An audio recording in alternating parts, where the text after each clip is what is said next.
Plus 2 പഠിക്കുന്ന സമയത്താണ് Shri AK Lohithadas എന്ന ഒരു അതുല്യ പ്രതിഭയെ ഞാൻ നേരിട്ട് കാണുന്നതും അദ്ദേഹത്തിൻ്റെ കയ്യിൽ നിന്ന് ഒരു ഓട്ടോഗ്രാഫ് വാങ്ങുന്നതും.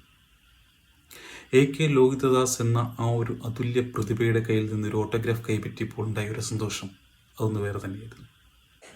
ദശരഥം, കിരീടം, ഭരതം, അമരം, ചെങ്കോൽ, ഇത്രയധികം സ്ക്രിപ്റ്റ്, ഇത്രയും നല്ല നല്ല സ്ക്രിപ്റ്റുകൾ എഴുതിയ അദ്ദേഹം മരണപ്പെട്ട് കഴിഞ്ഞിട്ടും അദ്ദേഹത്തിൻ്റെ തിരക്കഥകളെക്കുറിച്ച് ചർച്ചകൾ ചെയ്യുന്ന വീണ്ടും ചില വീട്ടുകാര്യങ്ങൾ സ്ക്രിപ്റ്റ് എഴുതുകയും അതിൽ അഭിനയിക്കുകയൊക്കെ ചെയ്തിട്ടുണ്ട്. അത്രയും നല്ല സ്ക്രിപ്റ്റ് എഴുതിയ ഒരു തിരക്കഥാകൃത്ത് മലയാളത്തിലുണ്ടോ എന്ന് തന്നെ സംശയമാണ്.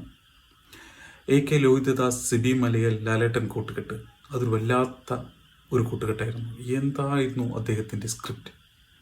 ഇന്ന് അദ്ദേഹത്തിൻ്റെ ചരമവാർഷികമാണ്. അദ്ദേഹത്തെ ഓർക്കുന്നു. മലയാളത്തിന്റെ പ്രിയ തിരക്കഥാകൃത്തും സംവിധായകനുമായ ലോഹിതദാസ് ജീവിതഗന്ധിയായ തിരക്കഥകൾ കൊണ്ട് മലയാള സിനിമയിൽ ലോഹി എഴുതി ചേർത്തത് പകരക്കാരനില്ലാത്ത ഒരിടമായിരുന്നു. നാട്ടിടവഴികളിലെ ജീവിതങ്ങളുടെ വേഷപ്പകർച്ചകൾ ലോഹി കാലത്തിന്റെ തൂലിക കൊണ്ട് പകർത്തിയെഴുതി. നാടകരംഗത്ത് തിളങ്ങി നിൽക്കുമ്പോഴാണ് സിനിമയുടെ വെള്ളിവെളിച്ചത്തിലേക്ക് തിലകൻ കൈപിടിച്ചത്. 1987 സിബി മലയിൽ സംവിധാനം ചെയ്ത തനിയാവർത്തനത്തിന്റെ തിരക്കഥയൊരുക്കിക്കൊണ്ട്.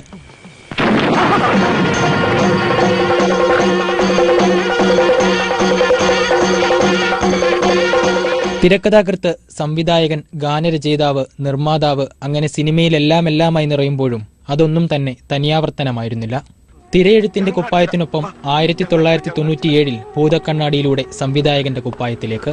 കിരീടം, ചെങ്കോൽ, കന്മദം, സല്ലാപം, ഭരതം, വെങ്കലം, വാത്സല്യം, അമരം, വീണ്ടും ചില വീട്ടുകാര്യങ്ങൾ തുടങ്ങി മലയാളത്തിൽ നാഴികക്കല്ലായ ഒട്ടേറെ ചിത്രങ്ങൾ. ഒരു ജോലി ശരിയാക്കി തരാൻ പറ്റുമോ? ചോക്കുമലയിലിരിക്കുന്നവൻ ഒരു ചോക്ക് കഷ്ണം അന്വേഷിച്ചു പോയ കഥയുണ്ട്. 22 വർഷത്തെ സിനിമാ ജീവിതത്തിൽ 44 ചിത്രങ്ങൾക്ക് തിരക്കഥയൊരുക്കി. 12 ചിത്രങ്ങൾ സംവിധാനം ചെയ്തു. ഭീഷ്മർ എന്ന വലിയ സ്വപ്നം ബാക്കി വെച്ചായിരുന്നു അപ്രതീക്ഷിത പടിയിറക്കം. കലയുടെ ഫ്രെയിമിൽ നിന്നും കാലത്തിന്റെ താഴ്വാരം താണ്ടിയ ലോഹിതദാസ് അമരാവതിയുടെ പൂമുഖത്ത് ഇപ്പോഴും ഉണ്ടെന്ന് വിശ്വസിക്കാനാണ് മലയാളിക്കിഷ്ടം.